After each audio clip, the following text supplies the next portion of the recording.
Honorable Ministers, senior government officials, members of the Fourth Estate, ladies and gentlemen, welcome to our 22nd post-cabinet press briefing. Allow me at this juncture to invite our chairperson of this session, Honorable Minister of Information, Publicity and Broadcasting Services, Dr. Sola, to present today's cabinet highlights. Over to you, Honorable Minister. Thank you, Chief Secretary. I will go straight to present the reports. Today, 7th of July 2026, His Excellency the President, Comrade Dr. E.D. Mnangagwa, chaired the 22nd Cabinet meeting, and the following issues, among others, were considered and approved. Cabinet noted and approved an update on the 2025-2026 summer crops marketing and 2026 winter crops production plan as presented by the Minister of Agriculture, Mechanization and Water Resources Development, Honorable Dr. Anxious Jongwe Masuka. Based on the second round of crop, livestock and fisheries assessment report, the country is expecting a surplus strategic grain reserve ranging between 550,945 metric tons and 964,945 metric tons at varying consumption levels.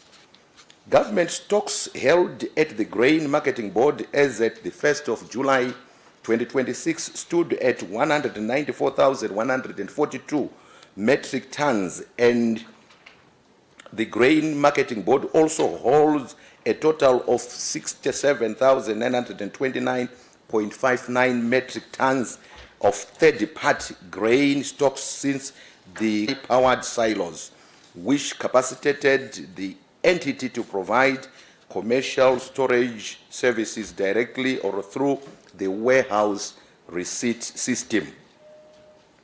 To date, a total of 1,963,292 hectares, 552,290 hectares, and 56,562 hectares of maize, sorghum, and soybeans, respectively, has been harvested with respective production of 2,683,907 metric tons, 338,785 metric tons, and 119,067 metric tons.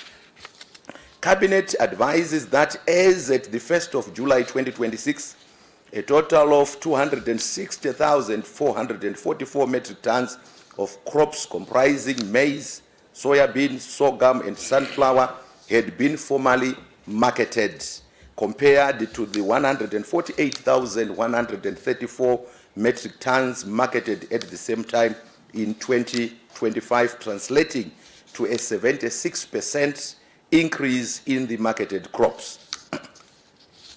The Grain Marketing Board continues to make efforts to ensure timely payments for deliveries. A total of 346.2 million kilograms of tobacco had been sold as at the 1st of July 2026 at an average price of USD $2.50 per kilogram, reflecting a 6% increase in volume and a 25% reduction in average price compared to the previous season. Tobacco exports remain firm, with cumulative tobacco exports as at the 1st of July 2026 reaching 112 million kilograms, valued at United States dollars 683 million at an average price of USD $6.09 per kilogram.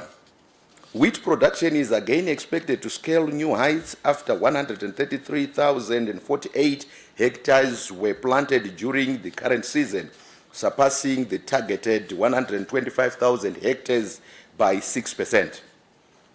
Barley production remains focused on supplying the brewing industry and accordingly a total of 7,013 hectares has been planted.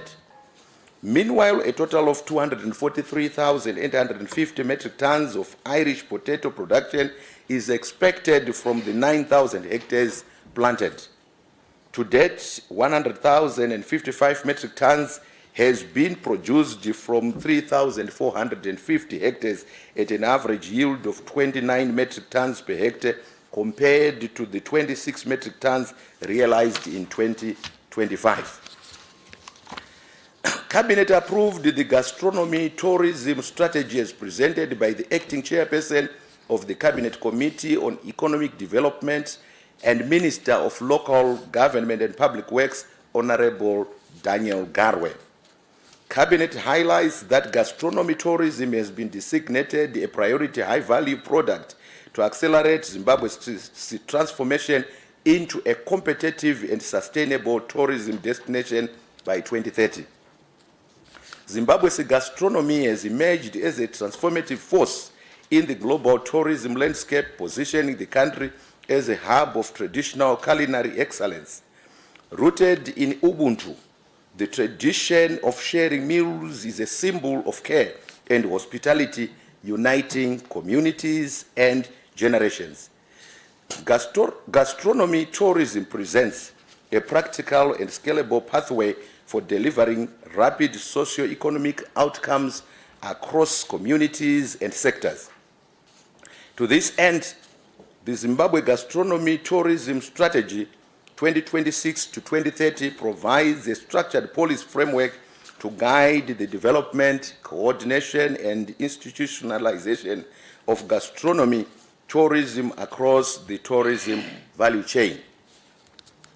The objectives of the Zimbabwe Gastronomy Tourism Strategy 2026 to 2030 are as follows: to develop contemporary culinary expertise and innovation that positions Zimbabwe as a regional hub for gastronomy tourism, to establish gastronomy tourism as a catalyst for inclusive growth by strengthening tourism value chains, to design and diversify gastronomy tourism experiences that deliver Zimbabwe's authentic, immersive encounters, and to preserve and promote Zimbabwe's cultural food heritage as a key driver of tourism growth.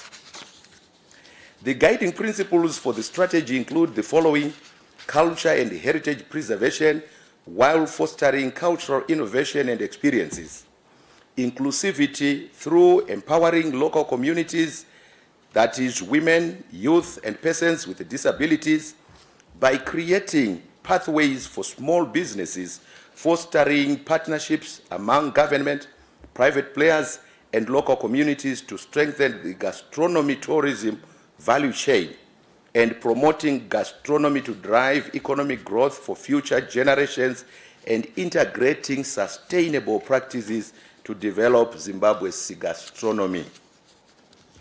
The nation is being informed that the Zimbabwe Gastronomy Tourism Strategy is anchored on the following strategic pillars: development of contemporary culinary expertise and innovation that positions Zimbabwe as a regional hub for gastronomy tourism; revival and institutionalization of service excellence schools; strengthen joint partnerships and research institutions, academia and communities, positioning gastronomy tourism as a catalyst for rural industrialization and community development through the strengthening of tourism value chains, fostering sustainable gastronomic waste management practices, and promoting Zimbabwe's cultural food heritage as a key driver of tourism growth. Cabinet highlights that under the contemporary culinary expertise and innovation pillar, government will expedite the establishment and operationalization of the National Tourism Academy in Victoria Falls. The Academy will address skills gaps in professional culinary arts, food presentation, sustainable sourcing, and gastronomy tourism management. The strategy will be guided by a robust implementation of a monitoring and evaluation framework in line with the National Development Strategy 2 template, the United Nations Sustainable Development Goals, and the African Union's Africa Agenda 2063. The gastronomic tourism strategy will thereafter position Zimbabwe cuisine as an attractive and competitive offering on both the domestic and international markets. The Minister of Local Government and Public Works, Honorable Daniel Garwe, presented an update report on the repatriation and reintegration of Zimbabwean nationals from the Republic of South Africa, which was adopted by Cabinet. The nation is advised that a whole of government and whole of society approach has been adopted for the repatriation and reintegration exercise, as well as in-country coordination arrangements in order to facilitate safe, orderly, and dignified movement of Zimbabweans from the diaspora. To that end, an interministerial committee was established at the Beitbridge Reception Center to oversee the receiving, registration, and transportation of the retainees, and a wide range of interventions are being implemented to facilitate the repatriation and reintegration exercise, including the following: establishment of an interministerial 24-hour command center at Beitbridge border post to coordinate the response, deployment of 50 Zupco buses to transport retainees from Beitbridge Reception Center to their respective provinces, provision of reception, registration, profiling, screening, social protection, psychosocial support, and reintegration services at Beitbridge Reception Center and at receiving district centers, provision of temporary accommodation facilities, establishment of a temporary clinic, and deployment of ambulances for emergency response, hiring of mobile ablution facilities to improve sanitation services, and continuous mobilization of resources to sustain transportation, reception, and reintegration operations. The private sector, United Nations agencies, and other development partners, as well as well-wishers, are also complementing these government efforts. To date, approximately 21,291 Zimbabwean nationals have been repatriated through government-assisted arrangements since the commencement of the exercise on the 28th of May 2026, while an estimated 56,832 returned independently through self-repatriation mechanisms during the same period. The nation is also advised that the Malawian nationals who had been stranded at Dulivadzimu in Beitbridge have since been successfully repatriated through the intervention of the relevant diplomatic missions. As part of efforts to promote private sector-led economic growth, Cabinet approved the brief on the inaugural National Micro, Small, and Medium Enterprise Cooperatives Indaba to be held from the 16th to the 17th of July 2026, which was presented by the Minister of Women Affairs, Community, Small, and Medium Enterprise, Honorable Monica Muchangwa. The objective of the Indaba is to enhance the contribution of MSMEs and cooperatives in inclusive economic transformation and sustainable development through fostering strategic partnerships. The Indaba will attract over 1,500 delegates drawn from the MSMEs and cooperative sector, government, private sector, development partners, and academia from across the country. The expected outcomes include enhanced visibility and recognition of the MSMEs and cooperative sector contribution to national development, increased commitments towards improved access to finance, digitalization, markets and infrastructure support, improved coordination mechanisms in the sector, and increased collaboration and partnerships within the MSMEs and cooperatives ecosystem. Cabinet received and approved the principles of the National Biotechnology Authority Amendment Bill as presented by the Minister of Higher and Tertiary Education, Innovation, Science and Technology Development, Honorable Dr. Frederick Makamure-Shaba.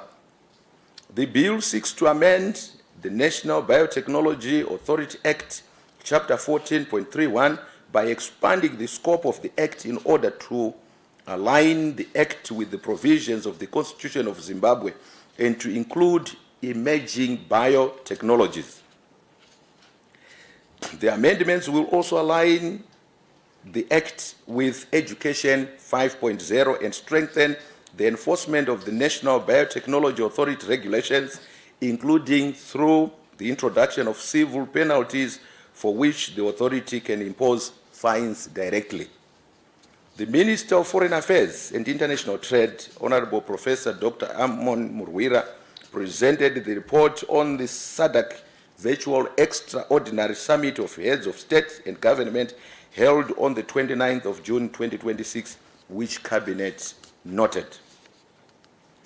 The objective of the Extraordinary Summit was to consider the report of Chairperson of the Organ on Politics and Security Situation in Madagascar following the SADC fact-finding missions to Madagascar. The report noted that there was relative peace and security in Madagascar and that the transitional authorities had demonstrated commitment to implement the program for the re-foundation of Madagascar. The President of the Re-Foundation of Madagascar welcomed the support extended by SADC and other partners and underscored the importance for all assistance to remain apolitical and be channeled through formal government structures. The Re-Foundation government was urged to remain committed to a clear, time-bound, transparent, and inclusive reform process. Cabinet noted and approved the report on the 50th Dar es Salaam International Trade Fair held from the 1st to the 4th of July 2026 in Tanzania, as presented by the Minister of Foreign Affairs and International Trade, Honorable Murwira. Zimbabwe participated at the trade fair under the leadership of the Minister of Foreign Affairs and International Trade. The objectives of the mission were to advance Zimbabwe's constitutional mandate for regional economic integration, to leverage the Golden Jubilee of Tanzania's flagship trade exhibition, to showcase Zimbabwe's innovation, goods and services, and to consolidate strategic partnerships by engaging counterparts on priority trade and investment opportunities, thereby reinforcing Zimbabwe's diplomatic presence and credibility in regional and global markets. On the margins of the fair, senior officials engaged their counterparts to advance the agenda for the upcoming Zimbabwe-Tanzania Joint Permanent Commission of Cooperation, scheduled for the 16th to the 18th of July 2026. The discussions advanced some critical trade facilitation initiatives which the two sister republics are jointly working on. The delegation therefore successfully broadened global market access and secured strategic investment interest, thereby transitioning historic liberation bonds into deepened economic cooperation for mutual prosperity. The Minister of Foreign Affairs and International Trade also presented the report on the African Continental Free Trade Area 18th meeting of the Council of Ministers responsible for trade, which was held in Abuja, Nigeria on the 2nd of July 2026.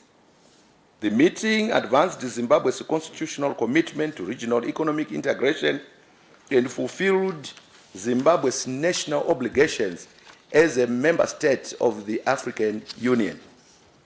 Central to these objectives was a comprehensive review of the progress made in transitioning the AFCA-FTA from the negotiation to implementation phase alongside an assessment of how the evolving global trade environment impacts Africa's industrialization, regional value chains, and intra-Africa trade. To further drive continental growth, the Council adopted the AFTA Agri-Trade Action Plan, a strategy designed to transform agriculture into a driver of agro-industrialization and food security, a move Zimbabwe strongly endorsed to strengthen regional value chain. The 18th meeting of the Council of Ministers concluded with the unanimous endorsement of Zimbabwe to host the 19th Council of Meeting of Ministers in Victoria Falls in 2027, as well as hosting the 2029 Intra-African Trade Fair. The Minister of Transport and Infrastructural Development presented the report on the resumption of Air Zimbabwe operations between Harare and London. The nation is advised that the airline will resume operations by end of July 2026 and will utilize the leased Airbus A330-300 aircraft from Plus Ultra in Spain with combined 302 seats, having a configuration of 30 business class and 272 economy seats. The airline will initially operate 3 weekly frequencies between Harare and London on Wednesdays, Fridays, and Sundays.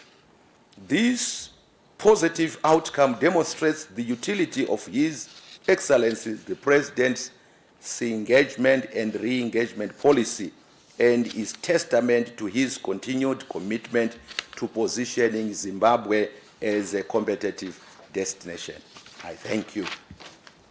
Thank you very much, Honorable Minister, for presenting today's cabinet highlights. Let's move to the first round of 3 questions.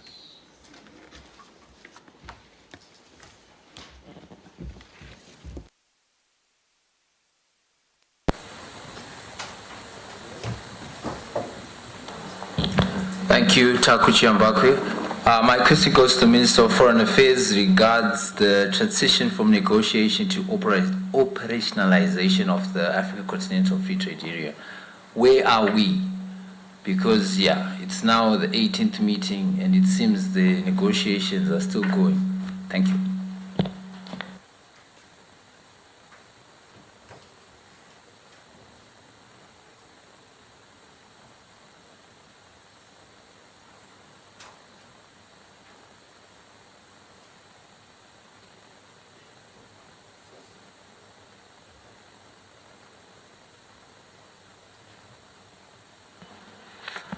Good afternoon. My name is Chen Williams from AMH. My question goes to the Ministry of Agriculture, Development, and in Water.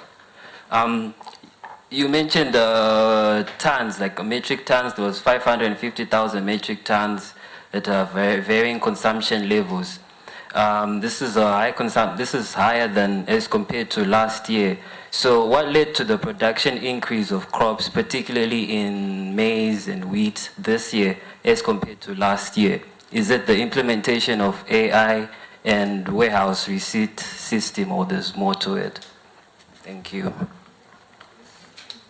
Okay, thank you, Chief Secretary. My question is directed to the Minister of Tourism and Hospitality Industry, Honorable Barbara Rosie. It pertains to the issue of the gastronomy tourism strategy 2026 to 2030. There is this issue of inclusivity that has been mentioned. Maybe can you tell us how can it be achieved, that is embracing everyone in terms of ensuring that the objectives of this strategy becomes a reality or is achieved?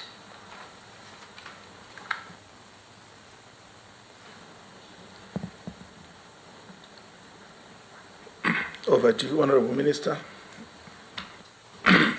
Thank you, Chief Secretary. The first question is directed to the Minister of Foreign Affairs from Taku Chiambakwe. Honorable Minister. Thank you, Chair, and thank you very much, Taku, for the question. Yes, the theme of our meeting of the Ministers, Council of Ministers, was to move the organization from negotiation to implementation. So it basically means that we are aware that we now have to go to implementation. We have up to 30 September this year to make sure that all countries have finalized their lists of products that are listed on the free trade across the African continent. In actual fact, just to highlight that trade is both the mechanism and indicator of African continental integration, because that's the only way you can measure that you are integrated. Kama igaswa, unosadziwa nokudya, uye kuita matamba na kutambidzana zvinhu. So we basically, as Zimbabwe, we are ready with our lists. They are almost going for now. The SI is about to be promulgated to make sure that we are able to enter the African Continental Free Trade Area. As you know, the doctrine of His Excellency, the President, is Zimbabwe is open for business, and that we ourselves as a country can only progress when we trade with others. So we are moving in this direction, and we are moving towards being practical. We are going to make our resolutions and make sure that everything is done before the 30th of September, so that we submit these decisions to summit in February next year, so that real big business begins. Yes, it takes time, but the direction is okay. As we always say, it's the direction that is very important, sometimes more important than the speed, but it looks like we are surely moving in the right direction as the African continent. I thank you. Thank you, Honorable Minister. The second question from Chen Williams, directed to the Minister of Agriculture. Honorable Minister. Thank you, Chair, and thank you to Chen Williams, AMH, for the pertinent question. The volume growth is driven by two factors. First, it is horizontal growth, which is area growth. So there's been an expansion, a marginal expansion in the area under maize, also a marginal expansion in the area under wheat, those cereal crops, but also vertical growth, which is yield increase. There's been some modest increase in the average yield per hectare for maize to 1.4 metric tons as an average nationally this year. And we're still disaggregating to look at the drivers, principally from Vudzavu communal areas and also the irrigated crop for the larger producers. So, and again for wheat, we're also looking at an increase in the productivity, metric tons per hectare. We're budgeting now 5.3 metric tons per hectare. So that's the combination of those two. But those come only because of better planning, a whole of sector approach that we have adopted, better coordination between government and the private sector, disaggregating this role play and obligations and responsibilities of the parties. As you know, there are about 5 financing mechanisms for agriculture, where we have self-financing, with the Presidential Input Program, we have the NEAPS, National Enhanced Agricultural Productivity Scheme, which used to be command mediated by AFC, CBZ, NMB. We have the private sector participation in value chain financing through contract growing, and 40% of their annual raw material requirement must be secured through financing production locally. And lastly, we have the strategic grain reserve imperative under the Agricultural and Rural Development Authority, as ADA has become the food security agent for the nation. So that 5-fold financing mechanism with clarity, but also introduction of best management practices has led to this performance. Our expectation is that this is going to increase. We're unhappy with the very low average maize yields, for example, at 1.4 metric tons per hectare, whereas varieties that are grown in good environments and with better management can yield up to 10 or so metric tons per hectare. So those two, area expansion, vertical expansion, are the drivers, but of course you put this in an enabling environment, and we track about 21 enablers on a daily basis to deliver on these outcomes. Thank you. Thank you, Honorable Minister. We move on to Stanley James, a question directed to the Minister of Tourism. Honorable Minister. Thank you, Chairman, and thank you to Mr. Stanley. The issue of inclusivity within the gastronomy, the Zimbabwe tourism gastronomy strategy is on two fronts. Number one, sustainability of tourism according to UN tourism is in communities and going green. But of course, here we are talking about communities. The inclusivity of the women, the youths, and the persons with disabilities. On the other side, we have inclusivity of how we are going to institutionalize gastronomy strategy in our institutions, and of course, as a benefit to our society. We are using whole of government approach in this strategy. We have about 11 ministries that will come together, as this introduction of gastronomy is actually a revolution to our society. We have Ministry of Agriculture who are giving birth to the seeding and fertilizer and also the agriculture education to our society. We have Ministry of Health because of the health benefits that comes with our Zimbabwean food. Higher and tertiary education for the innovation as it is for tourism business. We need to innovate our food and ensure that it's consumable or acceptable to international tourists. We also have Women Affairs, which is the one that is within the communities. The Ministry of Women Affairs, we've been working with them since the inception of Gastronomy Tourism Program. We have Ministry of Education, so that we catch them young from ECD all the way to higher and tertiary, to those that needs to develop the skills of culinary or to be cooks or chefs. We also have youth empowerment as well as Ministry of Industry and Commerce for the rural industrialization that was spoken about in the paper. Skills Audit Ministry is part of this, as well as LENS, so that we have organized land use for our traditional grains within the people that would be chosen or who would have volunteered to be the growers of them intentionally for the commercial purposes of tourism, as well as Ministry of Information for advocacy and communication, so that it gets to everyone that our country is going back to our traditional food, and of course the Ministry of Finance. So coming together as all these ministries and then inclusivity of our communities will make us achieve the goal. Thank you very much. Thank you very much. We now move to the last round of questions. Yes. Thank you, Chief Secretary. I'm Richmond Siakurima, Radio Zimbabwe. Mine is directed to Senator Monica Mutsvangwa.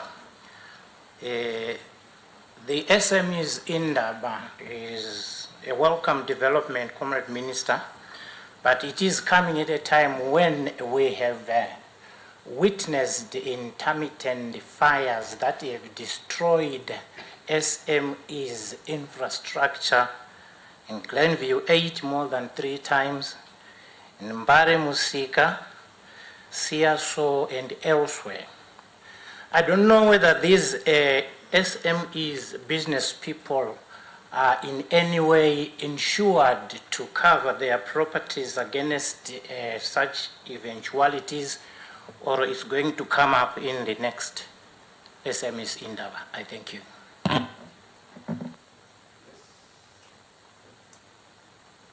Thank you, Chief Secretary. My name is Bevan Fombi. My question is directed to the Minister for Transport, Honorable Mona, about the Air Zimbabwe resuming its route. Earlier this year, the CEO of Mutapa Investment, which oversees the Air Zimbabwe, also said the Air Zimbabwe will resume this route in June. So it seems the deadline was missed. So I want to find out from the minister what mechanisms have been put in place this time to ensure we meet this target.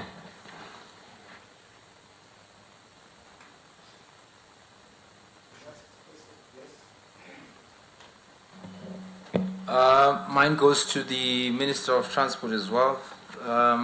Why London? I think there's been a lot of emphasis about this route. Is it the most lucrative in terms of business?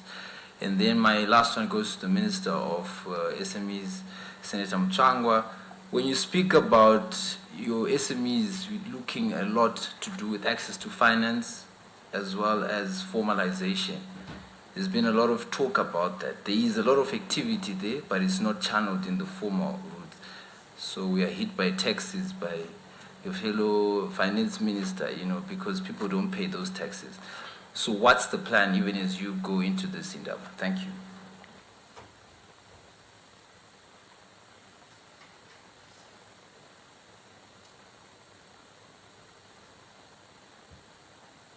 Over to you, Minister. Thank you, Chief Secretary. First question from Richmond Siakurima, directed to the Minister, Minister Mchangwa.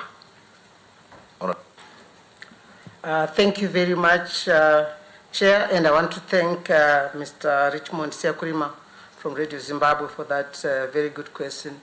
As a country, we are quite excited to be hosting this inaugural micro, small and medium enterprises and cooperatives in Durban. This is in recognition of the critical role which the SMEs are playing in the country in terms of the economic development of this country. We are well aware that the GDP of this country, more than 60% is coming from the SMEs and cooperatives. We don't leave out cooperatives because it is very inclusive. It brings everybody on board. In line with the mantra of our country, of our president, that we shouldn't leave anyone behind or any place behind. We hear that, yes, we are always there. The SMEs Act, which I administer as the minister, talks about provision of decent workspace for our own SMEs.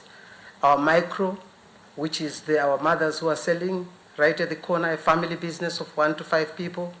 We also are there to support the small, which has got about 5 employees to 31 employees. That's a small enterprise. And when we talk about the medium enterprise, it has got 31 employees to about 75 and a turnover of more than 5 million.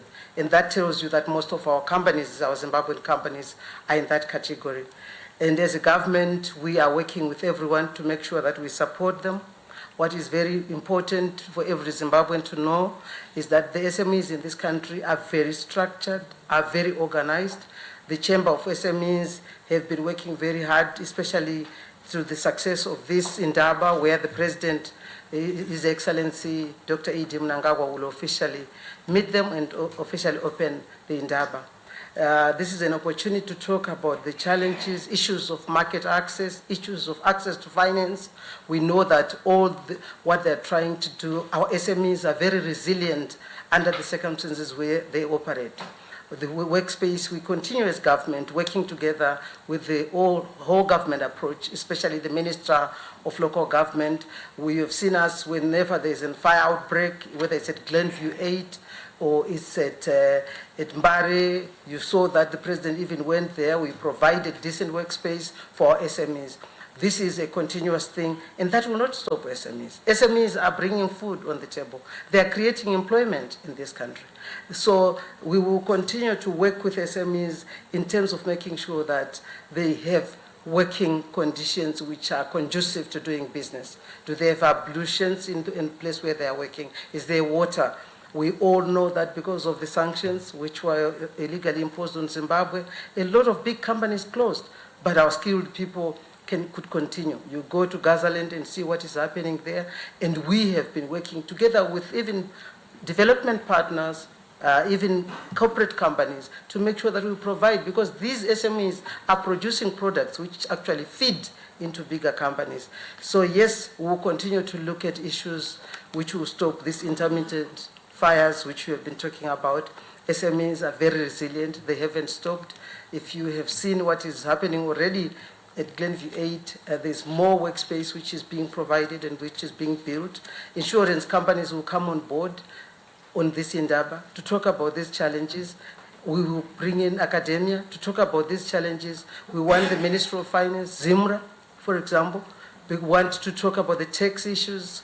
Do we have to have a blanket tax for big corporate companies and SMEs? So this is a platform to make sure that we have this B2B engagements, B2Government engagements, so that we can at least come to the same level and acknowledge the work, critical work, job which SMEs are doing in this country. I thank you. Thank you, Honorable Minister. The second question on the second round goes to Honorable Minister Mona, but I didn't quite get the name of the questioner. It's Takuzwa. Yeah. Sorry? Fombe. Yes, a question directed to the Minister of Transport. Honorable Minister. Thank you, Comrade Chair, and let me thank my brother Fombe for the very important question, which we say in Shona, mataka jigakara nyaradze mwana. And he was talking of us missing a deadline, but we are happy that now we are there finally, which we must also hasten to commend the Second Republic under the wise leadership of His Excellency Comrade Dr. Masoda Mnangagwa, that for the past 14 years we were not flying into London. And eventually we've made it. And why? We know that there is a regulator in each jurisdiction. And in this case, we were seized with the matter of getting a license that we know as foreign operator permit from the UK Civil Aviation Authority, which we finally got. Then that will allow us to fly directly into London. And also the availability of the aircraft, which is now in place. So these are the issues to allay your fears, my brother, that definitely we are flying into London. And then that will also touch on the question raised by my brother Taku, that why London?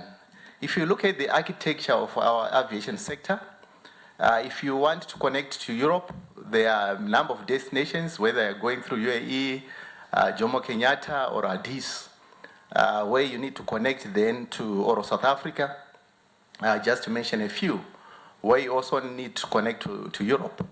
But alas, when you come to this direct flight, the benefits are quite huge.